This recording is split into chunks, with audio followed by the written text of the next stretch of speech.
আসসালামু আলাইকুম প্রিয় দর্শক, কেমন আছেন? আশা করছি সকলে ভালো আছেন। দেশে প্রবাসে যেখান থেকে যুক্ত হয়েছেন আপনাদের সকলকে অসংখ্য ধন্যবাদ।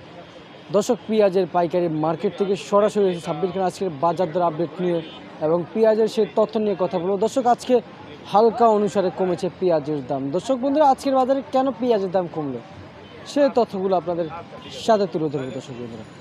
তো দর্শক, সবশেষ খবর জানাচ্ছি প্রতিবেদনে। হঠাৎ বাজারে কমেছে চাহিদা, কমেছে পেঁয়াজের দাম, কমেছে আমদানি। জানিয়েছেন বর্তমান বাজারে যে পেঁয়াজগুলো আমদানি রপ্তানি করা হয় পাইকারি মার্কেটে সেই পরিমাণ মতো আসতেছে না, বেচা কিনাও কম।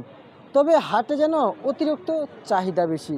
তবে মার্কেটে চাহিদা কম হওয়াতেই এখানে স্থির এবং বাজার ওঠানামা করতেছে, কিন্তু হাটে অনেকটাই চাহিদা আছে। তবে আজকের বাজারে এই পাইকারি মার্কেটে পেঁয়াজের বাজারটা কেমন যাচ্ছে, আলুর বাজারটা কেমন যাচ্ছে সে বিষয়ে আপনাদের সাথে একটু জানাবো। দর্শক বন্ধুরা দেখতে পাচ্ছেন, তবে হালকা কিছু আমদানি রপ্তানি রয়েছে বর্তমান পাইকারি মার্কেট, আপনারা কিন্তু দেখতে পাচ্ছেন। তো আসলে এই যে পাবনার পেঁয়াজ, যেগুলো পাবনার রাজশাহী কিন্তু এই সমস্ত জেলা থেকে কিন্তু ভালো ভালো পেঁয়াজগুলো বর্তমানে আমদানি রপ্তানি করা হয় দর্শক বন্ধুরা।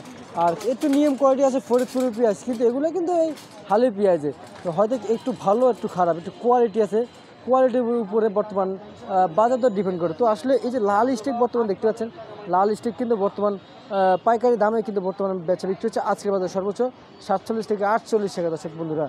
আর এই যে ডায়মন্ড আলু বিক্রি হচ্ছে 49 থেকে 48 টাকা দর্শক বন্ধুরা। আজকের বাজারে কেমনটা আলুর দাম ছিল জানিয়ে দিয়েছিল। ফরিদপুরের পেঁয়াজ আজকের বাজারে বিক্রি হচ্ছে 100 টাকা দর্শক বন্ধুরা। যেমন পাবনার পেঁয়াজ আজকের বাজারে সর্বোচ্চ সর্বনিম্ন দামে কিন্তু বর্তমান বাজারে পাইকারি দামে বেচা বিক্রি হচ্ছে আজকের বাজারে দর্শক বন্ধুরা। আজকের বাজারে সর্বোচ্চ সর্বনিম্ন পাইকারি দামে বেচা বিক্রি হয়েছিল এই পেঁয়াজ 105 থেকে 4 টাকা দরে। আগামী গেছে কালকে দামটা ছিল 60 টাকা দরে পাবনার পেঁয়াজ। তো দর্শক, এই ছিল আমার কাছে আজকে সর্বশেষ পেঁয়াজ আলুর সর্বশেষ পাইকারি আপডেট খবর।